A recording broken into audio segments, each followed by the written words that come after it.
Представьте, вы просыпаетесь утром, и первое, что чувствуете, не тревогу о делах, не усталость от вчерашнего, не тяжесть непрочитанных сообщений. Просто тишину. Чистую, незаполненную, свою. Звучит как утопия? Для большинства людей – да. Потому что современная жизнь устроена ровно наоборот. Она заполняет каждую щель. Вещами, которые куплены на всякий случай. Делами, которые срочны, но не важны. Мыслями, которые крутятся по кругу, не приходя ни к чему. Уведомлениями, новостями, обязательствами, бесконечным потоком, который не останавливается даже во сне. И вот парадокс. Чем больше всего вокруг, тем меньше ощущения жизни. Не полноты, а именно жизни. Живой, осознанной, своей.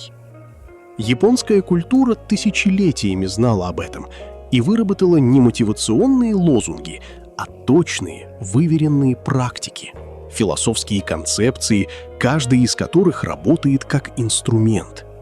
Не для того, чтобы стать другим человеком, а для того, чтобы, наконец, услышать себя сквозь шум всего лишнего. Есть в японском языке слово, которое невозможно перевести точно. Можно лишь приблизиться к его смыслу через опыт. Это слово «ма». Пространство, промежуток, тишина между звуками, пустота между предметами. Не отсутствие, а особое качество присутствия.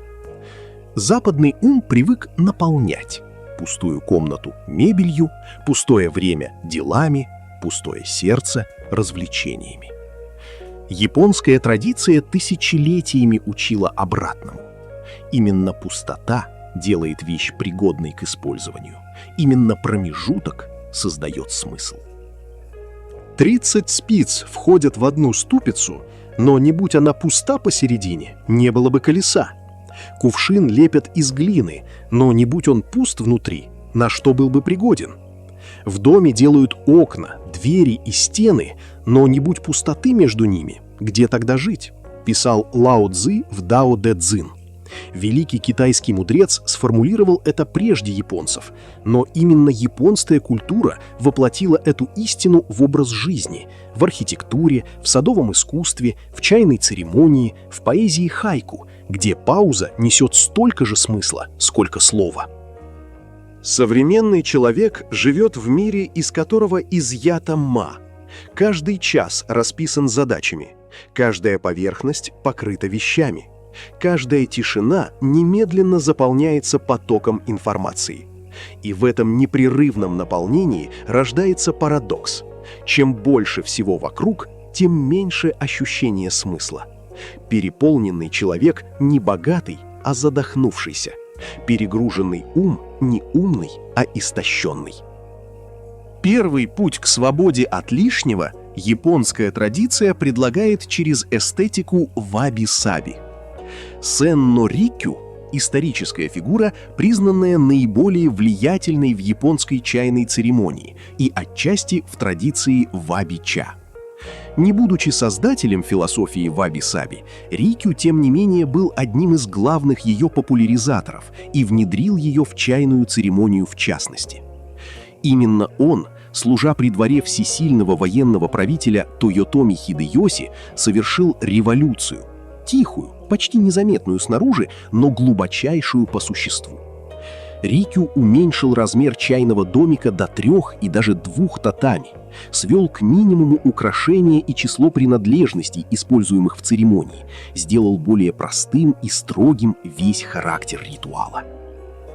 Грубая глиняная чаша вместо золотой, неровные края вместо идеальной геометрии, крошечная комната вместо парадного зала. Это не бедность, это выбор. Выбор в пользу того, что живо, а не того, что производит впечатление. Ваби-саби — это философия, утверждающая красота не в совершенстве формы, а в следах времени, в несимметрии живого, в патине подлинного. Рикю сформулировал 4 главных принципа чаною: ва — гармония, кей — почтение, сэй — чистота, дяку — покой. Именно он внедрил эстетику ваби-саби, красоты в простоте, несовершенстве и естественности. Ваби-саби бьет в самый корень потребительской тревоги, в стремление к идеальному. Человек покупает новую вещь вместо треснувшей, потому что трещина кажется катастрофой. Но в японской традиции кинцуги, искусство склеивания разбитой керамики золотом, именно линия разлома становится самым ценным местом предмета. Шрам не прячут, его выделяют, потому что история вещи, ее путь через время и повреждения и есть ее подлинная ценность. Человек, принявший этот взгляд, перестает гнаться за новым. Он начинает видеть то, что уже есть. Второй путь – дансяри, созданный японским автором Ямасита Хидеко. Само слово составлено из 3 иероглифов – отказаться, выбросить, отделиться. Но дансяри не уборка в привычном смысле. Это практика освобождения от привязанности к обладанию.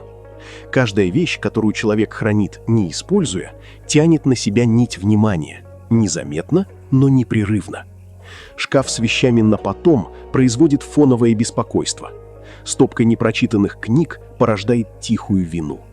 Ящик с нужными мелочами – непроходимый хаос в фоновом режиме обработки. Ямасита предлагает задавать единственный вопрос. Помогает ли эта вещь жизни прямо сейчас? Не когда-нибудь, не в теории, именно сейчас, в этот период жизни. Этот вопрос безжалостен в своей простоте и именно поэтому работает. Он переключает внимание с вещи на человека. Не нужна ли вещь, а нужна ли она мне, такому, какой я есть сегодня. 30 спиц сходятся в одной ступице, но использование колеса зависит от заключенной в ней пустоты. Сосуды делаются из глины, но использование сосудов зависит от заключенной в них пустоты, повторяет Лао Цзы. Пустое пространство в доме не потеря, это ма. Место, где может произойти что-то новое, где ум получает возможность дышать, где взгляд, наконец, отдыхает.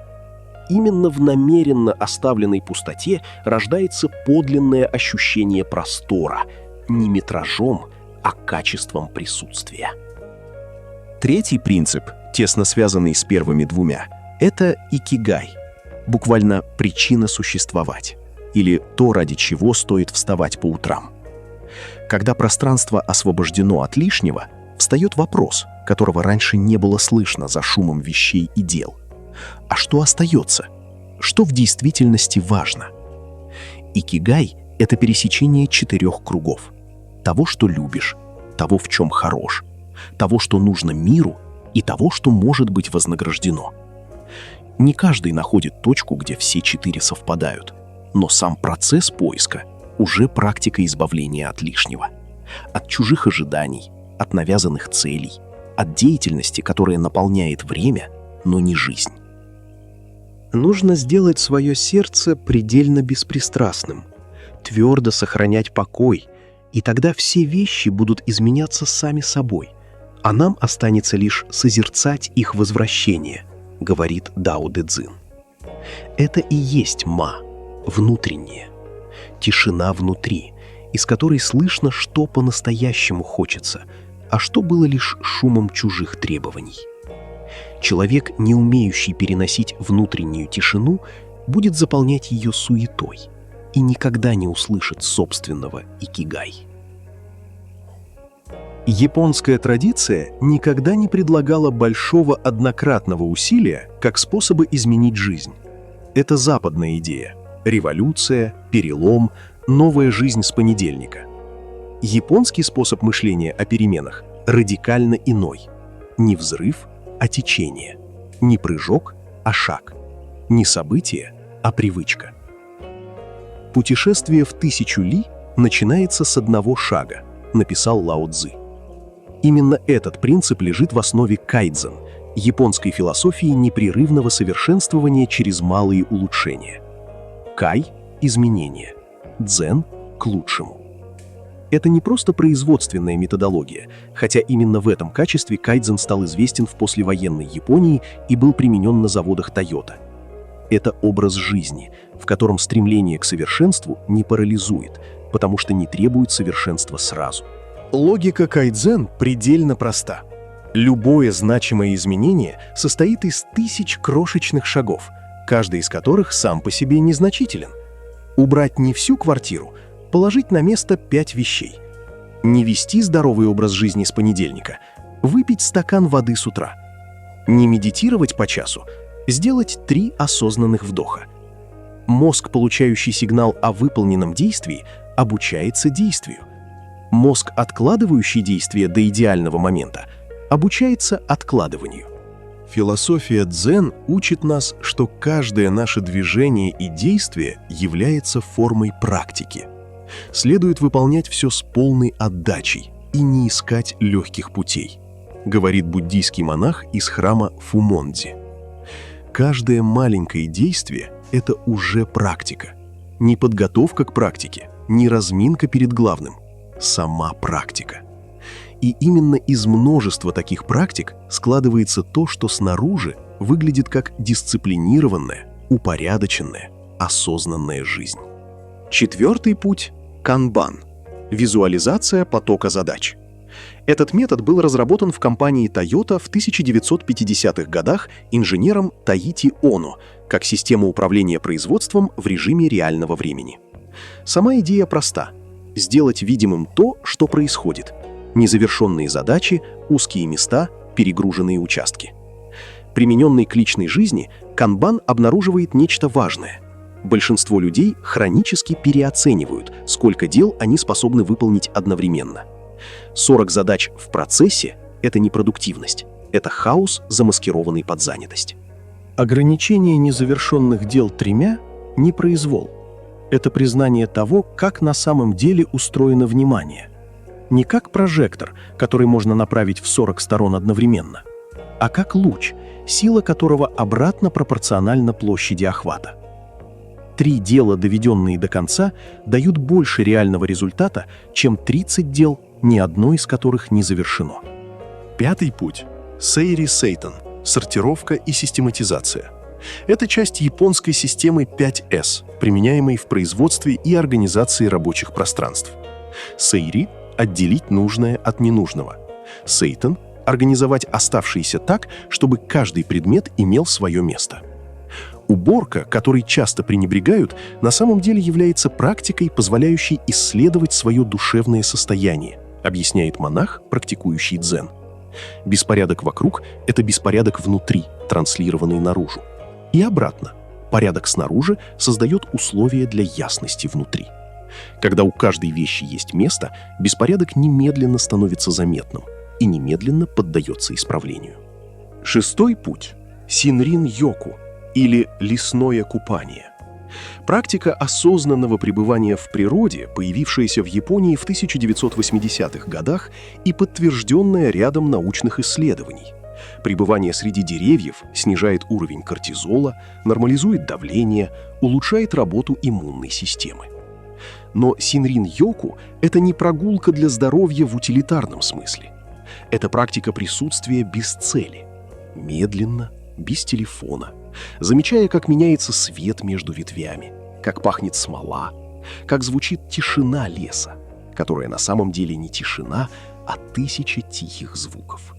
Дзен внес вклад в развитие японской архитектуры, определил многие направления японской литературы и искусства, проникая в те их области, где были важны импровизация и интуиция.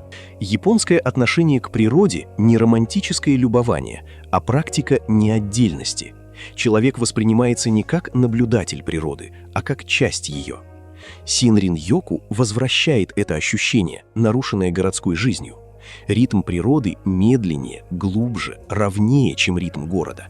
И тело, попав в него, вспоминает свой собственный естественный темп. 7-й путь – матэинай. Японское понятие, не имеющее точного аналога в русском языке. Это острое чувство сожаления о напрасно потраченном ресурсе. Не жадность, а уважение. Уважение к труду, вложенному в создание вещи. уважение к материалу, взятому у природы, уважение к пути, который вещь прошла, чтобы оказаться в руках человека. Сенну Рикью оставил нам стихотворение «Урок». Учиться следует, отбросив стыд, задавая вопросы. Это и становится основой мастерства. Матаинай — это вопрос, который следует задавать прежде каждой покупки. Достаточно ли уважения к этой вещи, чтобы она стоила того, чем за нее платишь? Не только деньгами, но и вниманием, пространством, временем ухода. Вместе эти 7 японских практик образуют не систему правил, а философию восприятия. Восприятие, в котором пустота — ценность, несовершенство — красота. Малый шаг — достаточное действие. Вещь — не трофей, а ответственность. Вот почему полезность чего-либо имеющегося зависит от пустоты, напоминает Дао Дэ Цзин. Освободить жизнь от лишнего не значит отказаться от богатства. Значит обнаружить, что богатство давно уже есть, просто оно было скрыто под слоем накопленного, незавершенного, неотпущенного. Простота — это не пустота как потеря, это пустота как пространство для жизни.